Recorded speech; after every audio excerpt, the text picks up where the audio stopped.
వార్త.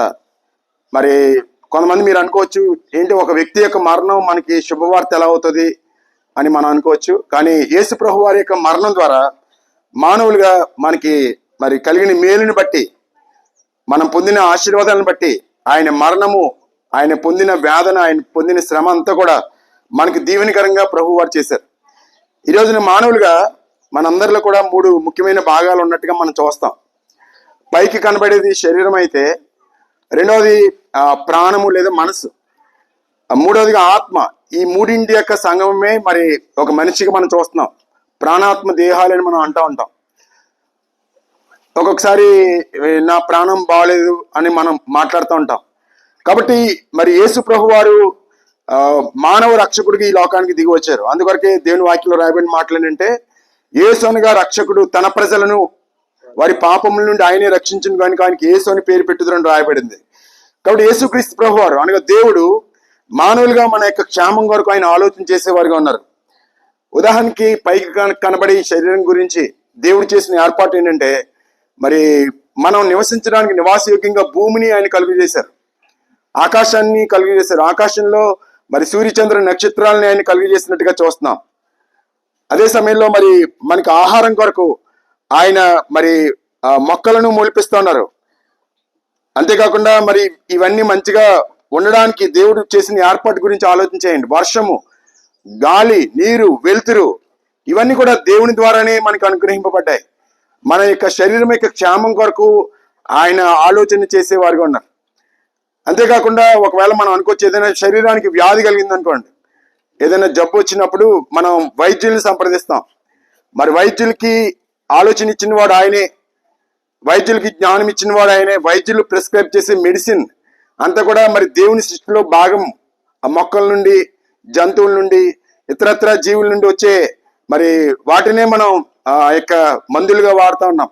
కాబట్టి మన శరీరం యొక్క రక్షణ కొరకు లేదా శరీరం యొక్క క్షేమం కొరకు దేవుడి ఏర్పాట్లు చేసినట్టుగా చూస్తున్నాం. ఆయన మరి నరుల ఉపయోగమునకు కూర మొక్కలను ఆయన మొలిపించుచున్నాడు. అందుమూలమున భూమిలో నుండి ఆహారమును మరి అలాగే ఆయిల్ ఇవన్నీ కూడా దేవుడు కలిగజేసినట్టుగా మనం చూస్తూ ఉన్నాం. కాబట్టి శరీరం, మన శరీరానికి ఉపయోగపడేవన్నీ కూడా దేవుడు సమకూరుస్తున్నాడు. ఉదాహరణకి మనం ఏ షాప్కి వెళ్ళినా కానీ ఆ షాప్లో ఉన్న వస్తువులన్నీ కూడా మరి ఈ యొక్క మొక్కల నుండి లేకపోతే జంతువుల నుండి వచ్చిన బై ప్రొడక్ట్సే. కాబట్టి ఈ విధంగా మన యొక్క శరీరం గురించి ఆయన ఆలోచన చేస్తున్నాడు. మన శరీరం యొక్క క్షేమం కొరకు ఆయన మరి కావాల్సినవన్నీ మనకు అనుగ్రహిస్తున్నారు. కాబట్టి ఈ మాటలు వింటున్న ప్రియమైన సహోదరులారా, మన జీవితాల్లో ఏంటి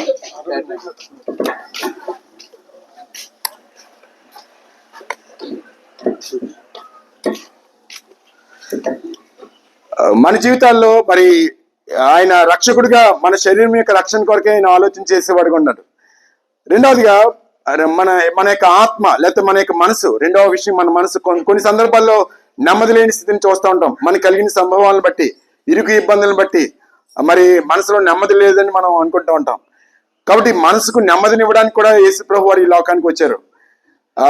దేవుని వాక్యంలో ఒక వ్యక్తి ప్రతి దినము కూడా దేవుని వాక్యంలో రాయబడిన మాటలు ఏంటంటే, అతడు ప్రతిరోజు తను గాయపరుచుకుంటూ తన యొక్క మనసు సరైన స్థితిలో లేక యాతన పడినట్టుగా మరి చింతించినట్టుగా చూస్తాం.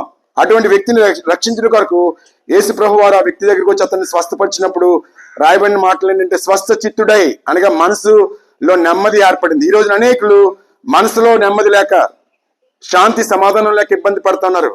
మరి ఆహారం ఉంది, తినడానికి ఆహారం ఉంటుంది, కట్టుకోవడానికి బట్టలు ఉంటున్నాయి, కానీ మనసులో నెమ్మది లేక చాలా మంది ఇబ్బంది పడుతున్నారు. కాబట్టి ఈ విధంగా శరీరం కొరకు, మన మనసు కొరకు కూడా యేసు ప్రభు వారు ఈ లోకంలోనికి రావడం జరిగింది. కాబట్టి ఈ మాట్లాడుతున్న ప్రియమైన సహోదరులు, మూడవదిగా చాలా ప్రాముఖ్యమైనది ఇది. చాలా మంది దీని గురించి మనం లక్ష్యం చేయం. కానీ విషయం ఏంటంటే, మన శరీరం కొద్ది కాలమే ఉంటుంది. మనం ఎంత మంచి ఆహారం తిన్నా, మరి ఎంత మంచి డాక్టర్ దగ్గరికి వెళ్ళినా కొద్ది కాలమే మనం శరీరంతో ఉంటాం. ఈ శరీరం క్షయమైనది. ఏదో రోజున మనం ఈ శరీరాన్ని మనం విడిచిపెట్టవలసినటువంటి వారమైనాం. కానీ మూడో అంశం, చాలా ప్రాముఖ్యమైన అంశం, ఆత్మ. ఆత్మకి మరణం లేదు, ఆత్మకి ముగింపు లేదు. ప్రపంచంలోని అన్ని గ్రంథాలు చెప్పే విషయం ఇదే. కాబట్టి ఈ ఆత్మకు సంబంధించి కూడా ఉన్నతమైన మేలు చేయడానికి ఈ లోకంలోనికి ప్రభు వారు వచ్చారు. ఈ శరీరానికి పట్టిన వ్యాధుల్ని బాగు చేయించుకోవడానికి మనం వైద్యుల్ని సంప్రదిస్తాం, హాస్పిటల్కి వెళ్తాం, రకరకాల మందులు తీసుకుంటాం, ఏదో మరి తాత్కాలికంగా మనం ఉపశమనం పొంది ఈ వ్యాధి నుండి మనం బయటపడుతున్నాం. కానీ ఆత్మకు పట్టిన వ్యాధి ఏంటి అని ఒకవేళ ఆలోచన చేసినట్లయితే, ఆత్మకు పట్టిన వ్యాధి పాపం అని దేవుని వాక్యం చెప్తా ఉంది. మరి ఈ ఆత్మకు వ్యాధి ఎవరికి ఉంది అంటే దేవుని వాక్యంలో రోమీయులకు రాసిన పత్రికలు చెప్పని మాట్లాడి ఏ భేదము లేదు, అందరూ పాపం చేసి దేవుడు అనుగ్రహించి మహిమని పొందలేకపోతున్నారు. ఈ శరీరంతో జీవించే మనం తప్పనిసరిగా ఏదో రోజున మన వ్యాధి బాధ పడుతూనే ఉంటాం. ఏ ఒక్కరు కూడా నాకు ఏ వ్యాధి రాలేదు, కనీసం జ్వరం కూడా రాలేదు, తలనొప్పి కూడా రాలేదు మనం అనలేము. ఎందుకంటే శరీరంతో ఉన్నప్పుడు తప్పనిసరిగా ఏదో ఒక వ్యాధి మనల్ని మరి తాకుతూ ఉంటది. అలాగే ఆత్మకు ఉన్న వ్యాధి ఏంటంటే పాపము. పాపం అనగా ఆజ్ఞాతిక్రమమే పాపం అని దేవుని వాక్యం చెప్తుంది. దేవుడు ఇచ్చిన ఆజ్ఞలను అతిక్రమించుట, దేవుడు ఏర్పాటు చేసిన విధులను గైకొనకుండా ఉండుట, రెండవదిగా మేలైనది చేయనేరికి అలాగూ చేయని వానికి పాపం కలుగునని రాయబడింది. ఏది మేలు తెలుసు కానీ ఆ మేలును చేయకుండా కీడును చేసే సందర్భం. కాబట్టి ఈ విధంగా మనుషులుగా మనందరం కూడా పాపం అనే వ్యాధి చేత మన ఆత్మలు పీడించబడతా ఉన్నాయి. ఈ ఆత్మకు పడిన వ్యాధిని నుండి విడిపించడానికి లోకంలో వైద్యులు ఎవరు లేరు. ఏ వైద్యుడు కూడా మన ఆత్మకు పట్టిన పాపాన్ని తీసివేయలేడు. మన తల్లిదండ్రులు కానీ, అన్నదమ్ములు కానీ, అక్క చెల్లెలు కానీ, బంధుమిత్రులు కానీ, ప్రభువులు కానీ, ఈ లోక సంబంధించిన నాయకులు కానీ ఏ ఒక్కరు కూడా ఈ పాపమును క్షమించలేరు. కాబట్టి ఈ పాపం అనే వ్యాధి చేత మనం పీడించబడుతున్నాం. ఈ పాపం బట్టి కలిగే పర్యవసానాలు ఏంటంటే సైడ్ ఎఫెక్ట్స్. ఏదైనా ఒక వ్యాధి వచ్చినప్పుడు దానికి మళ్ళీ సైడ్ ఎఫెక్ట్స్ ఉంటాయి. అలాగే పాపం వల్ల ఏమవుతుందంటే భయము, ఆందోళన, కోపము, ద్వేషము, అసూయ, పగ, ఈర్ష, కక్ష, ఇవన్నీ కూడా పాపం యొక్క పర్యవసానాలు. నెమ్మది లేని స్థితి, అరిషడ్వర్గాలు, కామ, క్రోధ, లోభ, మోహ, మదమత్సరాలు, ఇలాగ పాపము మనిషిని నిర్వీర్యం చేసి చివరికి మనం చేరుకోవాల్సిన గమ్యాన్ని చేరుకోకుండా, పాపం వల్ల వచ్చే జీతము మరణం, అంటే దాని అర్థం ఏంటంటే నాశనము, నరకము, పాతాళము. కాబట్టి ఈ మాటలు ఏంటంటే ప్రియమైన సహోదరులారా, ఒక మనిషి ఆత్మకు పట్టిన పాపము మానవుని నరకానికి తీసుకుని వెళ్ళిపోతా ఉంది. పాపం చేయి ప్రతివాడు పాపమునకు దాసుడని దేవుని వాక్యం చెప్తా ఉంది. ఈ లోకంలో రకరకాల విషయాల్లో మనం స్వాతంత్రంగా ఉన్నప్పటికీ మనందరం కూడా పాపం చేత పట్టబడ్డాం, పాపం చేత ఏడవబడతా ఉన్నాం. ఇటువంటి స్థితిలో ఉన్న మానవుల కొరకు మరి రక్షకుడిగా యేసు ప్రభు వారు ఈ లోకంలోనికి వచ్చారు. యేసు ప్రభు వారు శిలువ మీద చేసిన కార్యం ఏంటంటే మానవులందరి పాపములను తీసివేయడానికి, క్షమించడానికి అవసరమైన పెనాల్టీ, ఆ క్రైదనాన్ని మరి చెల్లించడానికి యేసు ప్రభు వారు ఈ లోకంలోనికి వచ్చారు. ఒక తండ్రికి అల్లారు ముద్దుగా పెరుగుతున్న ఒక కుమారుడు ఉన్నాడు. మీకు అర్థం అవడానికి ఈ మాటలు నేను చెప్తాను. ఈ కుమారుడు ఆడతా పాడతా ఆ పక్కింట్లో ఒక వ్యక్తి యొక్క, ఒక పక్కింటి వారి యొక్క చాలా విలువైన ₹1,00,000 విలువైన సెల్ల పైనుండి కింద పడేశాడు. ఊహించండి. అప్పుడు ఆ యొక్క సెల్ల పగిలిపోయింది. ఈ చిన్న కుర్రోడు జేబులో ₹10 ఉంది. ₹10 లేకపోతే పాతకాలాన్ని బట్టి నేను మాట్లాడుతున్నా, ₹1, ₹2 ఉన్నాయి. ఎప్పుడైతే ఆ సెల్ పోగొట్టుకున్న వ్యక్తి ఆ యొక్క కుర్రోడు మీద చాలా కోప్పడ్డాడు. కోప్పట్టు కానీ కుర్రాడు జేబులోంచి ₹1 తీసాడు. దేనికి? అది ఎంత? అది ₹1,00,000 సెల్ ఫోను. ఈ కుర్రాడు ఎంత ఇస్తున్నాడు? ఒప్పుకుంటాడా? అంటే ఈ కుర్రాడు నా దగ్గర ఉన్న ₹1 సరిపోద్ది అనుకుంటున్నాడు. కానీ ఆ ప్రేమించే తండ్రి మరి ఆ విషయం తెలుసుకుని వచ్చి ఆ కుమారుడు పోగొట్టిన దానికి వెల చెల్లించి ఆ కుమారుడిని విడిపించాడు. ఇది మీకు అర్థం నేను చెప్పిన సంగతి. సేమ్ అదే శిలువలో జరిగింది. మనం చేసిన పాపం యొక్క రుణము చాలా అత్యధికమైనది. మనం ఎవరం కూడా చెల్లించలేం. మనం చేసే నీతి కార్యాలు, దాన ధర్మాలు, ఏమండి మంచి కార్యాలు, పుణ్యకార్యాలు ఏవి కూడా మరి రూపాయి లాంటివి అనమాట ఒక విధంగా. అందుకొరకు దేవుని వాక్యం చెప్తా ఉంది, మానవుని యొక్క నీతి క్రియలు దేవుని ఎదుట మురికి గుడ్డల్లో ఉంది. మన నీతి క్రియలను బట్టి మన పాపం నుండి విడుదల పొందలేం. మన పాపములను విడిపించడానికి అవసరమైన క్రైదనాన్ని యేసు ప్రభు వారి కలువరి శిలువలో చిందించారు. యేసు రక్తము ప్రతి పాపం నుండి మనల్ని కడిగి పవిత్రంగా చేస్తుంది. యేసు ప్రభు వారు మన పాపములన్నీ తన మీద వేసుకొని మరి మన కొరకే కలువరి శిలువలో తన రక్తాన్ని చిందించారు. యేసు ప్రభు యొక్క రక్తానికి ఉన్న గొప్ప మరి ప్రభావం ఏంటంటే ఆయన రక్తము ప్రతి పాపం నుండి మనల్ని కడిగి పవిత్రంగా చేస్తుంది. కాబట్టి ఈ మాటలు వెంటనే ప్రియమైన సహోదరులరా, దేవుని వాక్యంలో చెప్పబడింది, రక్తం చిందింపబడకుండా పాప క్షమాపణ కలగదు అని రాయబడింది.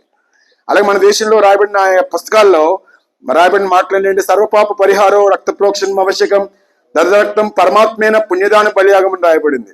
మానవులుగా మనందరి పాపములు పోవాలంటే దేవుడే స్వయంగా తన యొక్క రక్తాన్ని పుణ్యదానంగా మనకి ఇవ్వాలి. కాబట్టి ఏ దేవుడు మానవుల యొక్క పాపముల కొరకే రక్తాన్ని చిందించాడని మనం ఒకవేళ పుస్తకాలు తిరగేస్తే చదివితే కనుక, ఇదిగో యేసుక్రీస్తు ప్రభు వారు మనందరి పాపములను క్షమించడం కొరకు, మనందరి పాపములను తీసివేయడం కొరకు ఆయన తన పరిశుద్ధమైన రక్తాన్ని కలువరి శిలువలో చిందించారు. కాబట్టి ప్రభు వారు మన శరీరం గురించి బాధ్యత వహిస్తున్నాడు. ఆయన మన మనసుని గురించి ఆయన పట్టించుకుంటున్నాడు.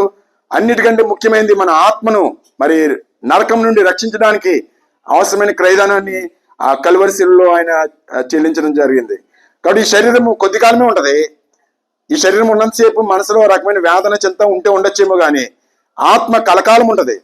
ఈ ఆత్మ కలకాలం ఉండి ఈ ఆత్మ నిత్యరాజ్యంలో ఉండాలని, నరకంలో కాకుండా నిత్యరాజ్యంలో ఉండాలని దేవుడు ఆశిస్తా ఉన్నాడు. అందుకొరకు యోహాను సువార్త 3:16 ఇందాక చదివిన వాక్య భాగంలో దేవుడు లోకంని ఎంతో ప్రేమించెను కాగా ఆయన తన అద్వితీయ కుమారునిగా అనగా యేసుక్రీస్తు ప్రభువుగా పుట్టిన వాని యందు విశ్వాసం నుంచి ప్రతి వాడును నశింపక అనగా నిత్య నరకంలో వెళ్లకుండా నిత్య జీవం పొందినట్లు ఆయనను అనుగ్రహించను. కాబట్టి ఈ మాటలు వెంటనే ప్రియమైన సహోదరులరా, యేసుక్రీస్తు ప్రభు వారు మతస్థాపకుడు కాదు, లేకపోతే యేసుక్రీస్తు ప్రభు వారు ఒక కులానికి, ఒక మతానికి, ఒక జాతికి, ఒక ప్రాంతానికి సంబంధించిన వారు కారు.